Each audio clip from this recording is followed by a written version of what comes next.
அன்பான தேவ பிள்ளைகளே, இறைவனின் பரிசுத்த நாமத்திற்கு மகிமை உண்டாவதாக. நோயினாலும் மனவேதனையாலும் பலவீனத்தினாலும் சோர்ந்து போயிருக்கும் உங்களுக்காக இயேசுவின் நாமத்தில் வல்லதையுள்ள சுகமளிக்கும் செய்தி மற்றும் ஜெபம் இப்போது உங்களுக்கு கொடுக்கப்படுகிறது. வேதவசனம் மற்றும் அறிமுகம். அவருடைய தழும்புகளால் குணமாகிறீர்கள். 1 பேதுரு 2:24.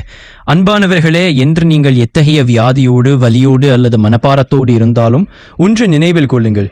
நம் ஆண்டவராகிய இயேசு கிறிஸ்து நேற்றும் என்றும் என்றும் மாறாதவர். அவர் குஷ்டரோகிகளை சுத்தமாக்கினார், குருடர்களுக்கு பார்வை தந்தார், சப்பானிகளை நடக்க வைத்தார். அந்த இயேசு இன்றும் உங்களுக்குள் உலாவி சுகமளிக்கிறார். தேவ செய்தி: பயப்படாதே, விசுவாசி மட்டும். வியாதி வந்தால் பயம் வரும். இந்த நோய் குணமாகுமா, மருத்துவ பரிசோதனை முடிவுகள் எப்படி வரும் என்ற கேள்விகள் மனதை கலக்கலாம். ஆனால் சங்கீதம் 133 சொல்கிறது, அவர் உன் அக்கிரமங்கள் எல்லாம் மன்னித்து உன் நோய்களை எல்லாம் குணமாக்கி. இயேசுவின் இரத்தம் பாவங்களை மன்னிக்கிறது. அவருடைய தழும்புகள் நமக்கு சுகம் தருகிறது. புற்றுநோயோ, இரத்த கொதிப்போ, சர்க்கரை நோயோ, எலும்பு வலியோ, மன அழுத்தமோ எதுவாக இருந்தாலும் இயேசுவின் நாமத்திற்கு முன்பாக அது முழங்காலிட வேண்டும். நீங்கள் செய்ய வேண்டியது ஒன்றுதான். ஆண்டவரே, உம்முடைய தழும்புகளால் நான் சுகமளிக்கிறேன் என்று விசுவாசியுங்கள். சுகமளிக்கும் வல்லமையுள்ள ஜெபம். இப்போது உங்கள் கரங்களை வலி இருக்கும் இடத்தில் வைத்து விசுவாசத்தோடு ஜெபியுங்கள். எங்களை நேசிக்கும் பரலோக பிதாவே, இயேசு கிறிஸ்துவின் பரிசுத்த நாமத்தில் உம்முடைய பிள்ளையை உம்முடைய கரங்களில் ஒப்படைக்கிறேன். சரீர பலவீனத்தாலும் நோயினாலும் மன அழுத்தக்காலும் தவிக்கும் ஒவ்வொருவரையும் உம்முடைய வல்லமையுள்ள கரங்கள் தொடக்கும். இயேசுவின் நாமத்தில் கட்டளையிடுகிறேன். சகல வியாதிகளும் நோய்களின் கிருமிகளும் இப்போதே ஆகியட்டும். பலவீனப்பட்ட உறுப்புகள், நரம்புகள், எலும்புகள், தசைகள் அனைத்தும் பலமடையட்டும். இரத்த நாளங்களில் இருக்கும் அடைப்புகள், சர்க்கரை, இரத்த அழுத்தம், புற்றுநோய் இயேசுவின் நாமத்தில் சுட்டரிக்கப்படட்டும். ஆண்டவரே, மன அமைதியையும் தாரும். பயமும் கலக்கமும் தூக்கமின்மையும் அகன்று போகட்டும்.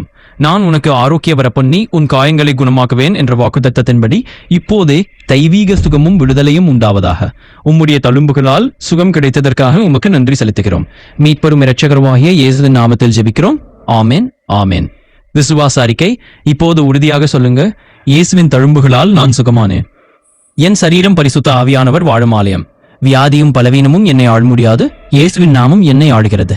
தேவன் உங்களுக்கு முழுமையான சுகத்தையும் விடுதலையும் தந்திருக்கிறார். பயமின்றி விசுவாசத்தோடு முன்னேறி செல்லுங்கள். தேவன் உங்களை ஆசீர்வதிப்பாராக. அன்பான தேவ பிள்ளைகளே, இன்றைய ஜெபத்திற்கு பிறகும் தேவனை நம்புங்கள். தினமும் வேதாகமும் வாக்கியங்கள் ஜெபத்தில் நிலைத்திருங்கள். தேவன் தம்முடைய நேரத்தில் செயல்படுவார். அதே நேரத்தில் நீங்கள் மருத்துவ சிகிச்சை பெற்று வருகிறீர்கள் என்றால் அதை நிறுத்தாமல் உங்கள் மருத்துவரின் ஆலோசனையை தொடர்ந்து பின்பற்றுங்கள்.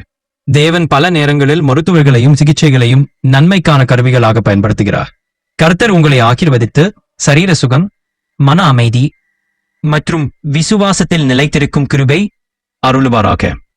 ஆமென்.